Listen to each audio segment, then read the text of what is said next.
Quand on fait route au nord-ouest en quittant Granville, on trouve à 12 000 environ le premier maillon de cette chaîne de rochers et d'îles dont la plus connue est Jersey. Ce premier maillon, le seul qui soit encore français, c'est Chausey. Dans ces parages, les épaves ne sont pas rares et on le comprend quand on défile devant ces récifs. Ils sont 365, autant que de jours dans l'année, qui truffent la mer aux abords de Chausey, reine de cet archipel la plupart du temps enfoui sous l'eau.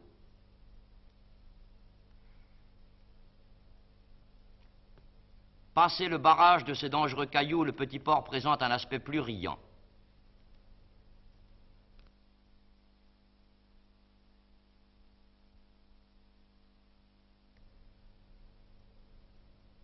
À mi-marée, chausiers et touristes doivent se livrer à quelques acrobaties pour toucher terre.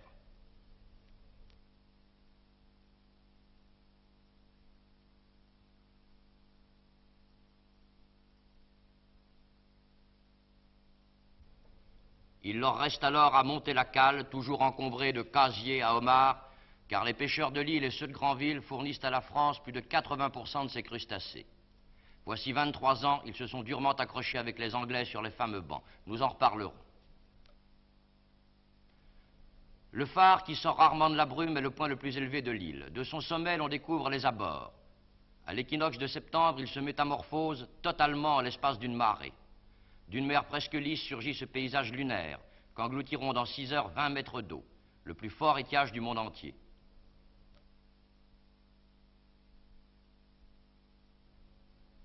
À basse mer, la petite anse des Blainvillais, d'un dessin si pur, est à sec. C'est là qu'habitent la plupart des pêcheurs. Parmi eux, une femme. Luce-Henri, je crois que vous êtes le seul marin femme de l'île Chausey. C'est un métier assez dur pour une femme. Qu'est-ce que vous faites exactement? Eh bien, mon Dieu, à bord, je m'occupe du travail de pêche, évidemment.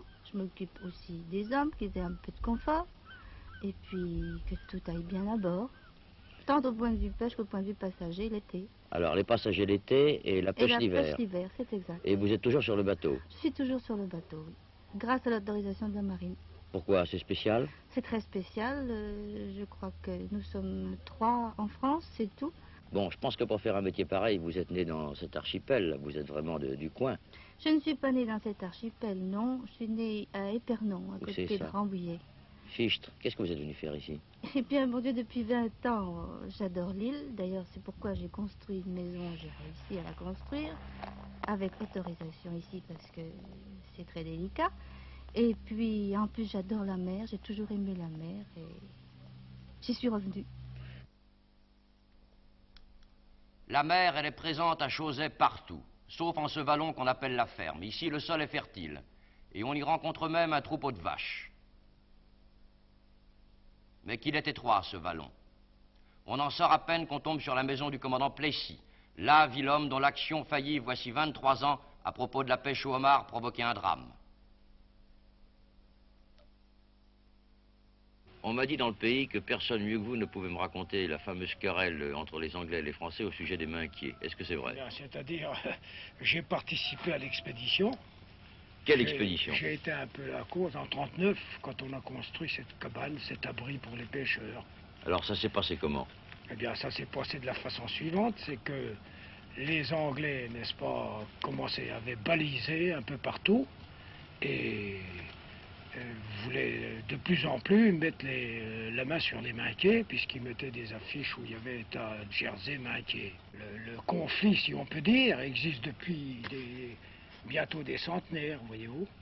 Bon, alors, vous êtes allé au Minquiers avec une équipe de gars, oui, de pêcheurs de Granville et de Chausey. Oui. Et qu'est-ce que vous avez fait là-bas? Eh bien, nous avons monté un abri pour les pêcheurs, pour qu'ils puissent se réfugier en cas de mauvais temps. Et nous avions là pharmacie, couchage, chauffage et tout. Et drapeau français, bien entendu. Ah, bah ça, indiscutablement, puisque les Anglais ont toujours eu un drapeau. L'été, ils se mettaient en frais pour le mettre en place. Alors, qu'est-ce qui s'est passé? Les Anglais ont pris la mouche? Alors, il s'est passé ceci, c'est que nous avons construit cette cabane. Ça a été fait d'ailleurs en 36 heures. Oui. Un avion de Cherbourg est venu nous donner l'ordre d'arrêter les travaux, mais comme les travaux étaient faits, on s'en est foutu, naturellement. Et alors, on est reparti, on a laissé la place propre. Et quand les Anglais sont venus, ben, ma foi, ils ont constaté que tout était construit. Et comme il y avait une photo du président de la République, ça les a refroidis, ils n'ont pas osé C'était le toucher président, à la cabane. c'était le président Lebrun à ce moment-là. Oui, c'est exact. C'est exact. Mais il y a eu un procès après. Alors ça, oui, ça a traîné alors beaucoup plus loin. Les Anglais, n'est-ce pas, sont en... Je crois d'ailleurs qu'en France, on a voulu aussi faire trancher par la cour de la Haye. Oui, on a perdu, je crois. Et on a perdu. Alors le plateau des Minquiers est maintenant dépend est anglais, quoi. Seulement, commandant, je crois que les pêcheurs d'ici ont quand même le droit d'aller y pêcher. Oui, il y a eu une convention de pêche de signer avant la décision de la cour de la Haye qui donnait aux pêcheurs de l'un ou l'autre pays le droit de travailler dans les Minquiers. Elle est toujours valable. Elle est toujours valable. Alors, en somme, ça peut aller, quoi. Ah, ça va, pour nous, ça va, il n'y a pas de doute. Ainsi parla le commandant Plessis. Décidément, la guerre du homard n'est pas pour demain, et c'est tant mieux pour tout le monde, et d'abord pour les chausiais. Ces pêcheurs de Chausey, nous en avons trouvé plusieurs familles dans ce vieux fort. Vauban, en traçant les plans, n'imaginait pas qu'un jour, le linge des insulaires y flotterait à tous les vents de la rose. Le confort y est relatif. Chausey, l'hiver, est souvent coupé du continent, au space de pain. Et comme l'île n'a pas d'eau potable, on boit de l'évian. On en boit d'ailleurs très peu. Mais en raison même de cet isolement, en nul lieu de France n'existe une pareille densité d'antennes de télévision. À 300 mètres du vieux fort, l'église, qui voisine avec l'école. La cure est à côté. Monsieur le curé, on m'a dit que, par exemple, tout à l'heure, je suis passé devant la petite école, et dans le pays, on m'a dit, j'ai demandé qui était l'instituteur, on m'a dit, mais c'est monsieur le curé, c'est vrai? Mais c'est tout ce qu'il y a de plus vrai. Et il faut considérer que c'est une école publique, mais je n'appartiens pas à l'éducation nationale. C'est plutôt une école municipale. Alors je suis agréé par le maire comme instituteur et en même temps pour m'occuper des différentes paperasses de mairie qui peuvent avoir lieu sur Chausey.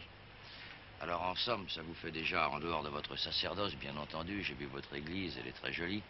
En dehors de votre sacerdoce, vous êtes aussi instituteur, vous expédiez ce que vous appelez la paperasse municipale, bien que ce ne soit pas, je crois, une mairie ici, c'est pas une municipalité, Chausey. Non. Et on m'a dit aussi que votre charité s'étendait à autre chose, que vous vous occupiez des malades, par exemple. Assurément. Maintenant, dans ce domaine-là, il ne faudrait pas me donner le titre de médecin, car je ne suis jamais qu'un modeste infirmier. Enfin, on fait ce qu'on peut et on essaye de dépanner le monde quand c'est possible. Car il n'y a pas de médecin dans l'île. Non, il n'y a pas de médecin dans l'île. Et quand il y a des cas un peu sérieux, alors on transporte les malades à Granville. Dites, monsieur le curé, vous avez un bateau, naturellement. Vous êtes pêcheur, oui, ça sûrement. Bien, je suis pêcheur quand j'en ai le loisir. Ça me plaît beaucoup. Mais il faut pouvoir le faire, n'est-ce pas? Il paraît que vous réparez les bateaux quand le moteur est en panne, enfin, quand il y a quelque chose qui ne va pas. C'est exact aussi, oui. Mais enfin, je ne fais jamais que quelques petits bricolages pour rendre service aux uns et aux autres, surtout quand ça les empêche vraiment de faire leur marée. Ce serait vraiment dommage qu'ils perdent leur journée et ne gagnent pas leur pain. Vous savez combien de paroissiens?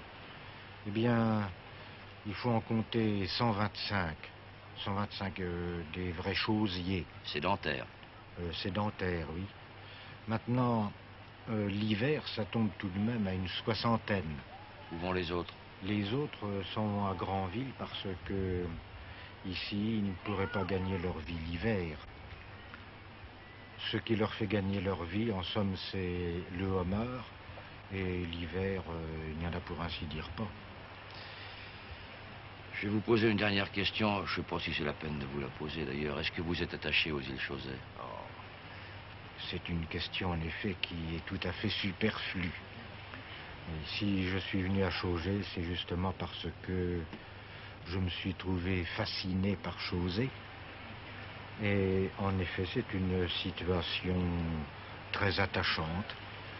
Et j'irais même jusqu'à plaisanter en disant qu'elle est encore plus attachante les jours où on ne peut pas en sortir.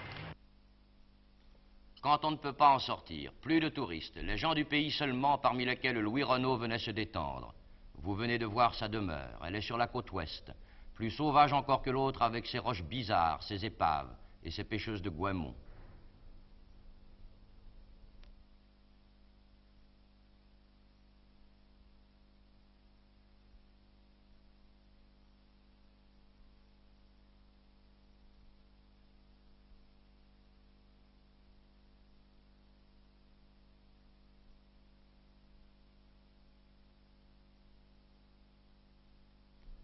Il faut voir ces grèves à marée basse, au soir tombant, quand un chien mélancolique erre parmi les flaques. Il a raison, le curé de Chauzet.